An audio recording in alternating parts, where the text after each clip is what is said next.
Today, the world still needs heroes.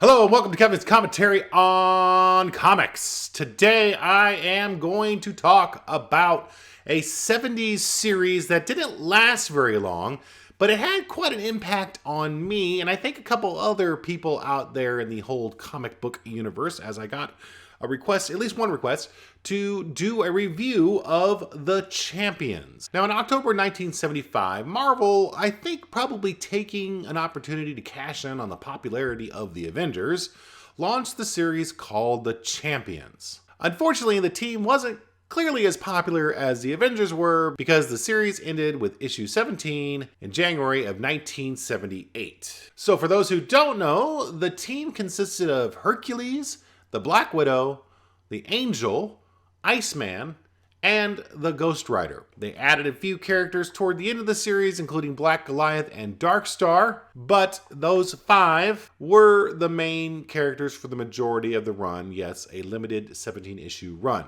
Now, what's interesting about this book that I started thinking about as I was reading these issues was the fact that currently, in 2012, Marvel launched Uncanny Avengers shortly after the big event, A vs. X event they had where they pitted the Avengers versus the X-Men. And the whole gist behind Uncanny Avengers was to show that, hey, mutants and superheroes can be unified onto one superhero team to help protect the public. Disregarding the fact that the Avengers have always had mutants in them, the Champions were really a much more public and upfront team about it. I mean, you had two former X-Men with the Angel and Iceman, and you had two former Avengers with Hercules and Black Widow. And of course, you had Ghost Rider, who I think was probably thrown in more because he was probably a star on the rise during this time. But odd choice, admittedly, because I think the audience for Ghost Rider were probably the same people who were reading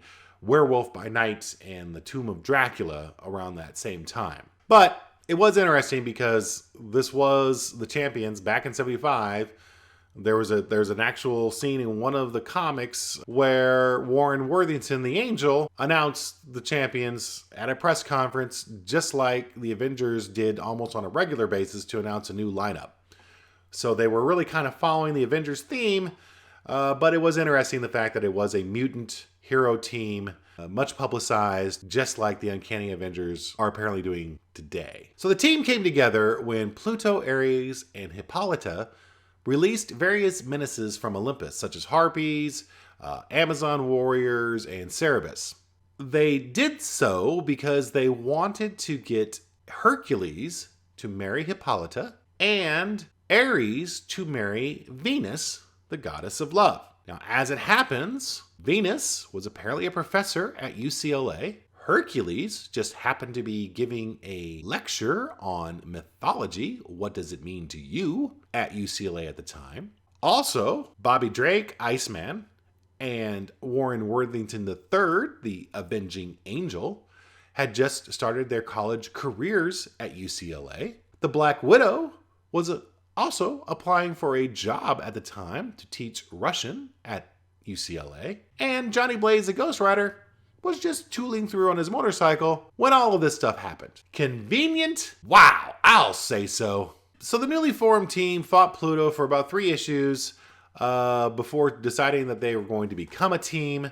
To be honest, I started reading The Champions back when I was a younger lad, and I started probably issue 10 or so. Was instantly hooked on The Champions when I read that issue and went back to get all of the issues, all of the back issues, and discovered that these first probably 8 issues or so were not as great as the ones that followed. One of the problems, at least for me, was the artist on the first 3 issues, which was Don Hegg. Now, Don Hegg is obviously a legend in comics. He was a regular penciler on the Avengers and did quite a bit of stuff, but I have never been a big fan, and it's not fair for me to judge anybody on their artwork. You like what you like, and I just never really cared much for his style. So when I started picking up the book, it was either Bob Hall or John Byrne doing the artwork. And then when I went back to go get the earlier issues, it was Don Heck doing the art. And Heck's art didn't just jibe with me as well as Byrne or Hall did. Thus, I really never got into that first story arc. And this really leads to what I think was the biggest problem with the book, was a lack of a consistent artist and writer. I mean, take a look at the first 8 issues. For the first 2, you had writer Tony Isabella and artist Don Heck. And then in issue 3, you had writer Bill Mantlo with the art by George Tuska. And in issue 4, the writer was Chris Claremont with art by Tuska. Issue 5, we went back to Isabella and Heck. Issue 6 with Isabella, but the artwork was by Tuska and an assist with Gene Coletta. Issue 7 was Isabella and Tuska. And then issue 8 started Bill Mantlo, who was pretty much the writer straight through to the end of the series. Issues 8, 9, and 10 were done by Bob Hall. And then the remainder of the issues, with the exception of 16, was done by John Byrne. So it's no wonder the early issues felt a little disjointed and the later issues more solid, since the book managed to keep pretty much the same creative team through the end, starting with issue 7 or issue 8 or so. Unfortunately, though, this was probably too little too late. Speaking of too late, it's too late for me to continue this episode. So next week, I'll get into more specifics on the stories that involve the champions.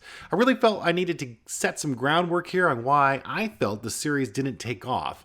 So tune in next week for more fun with the champs. In the meantime, did you read this series? What do you think of my theory on why it didn't last? Leave a comment below. Until next time, I'm Kevin, and that was my commentary. Take care.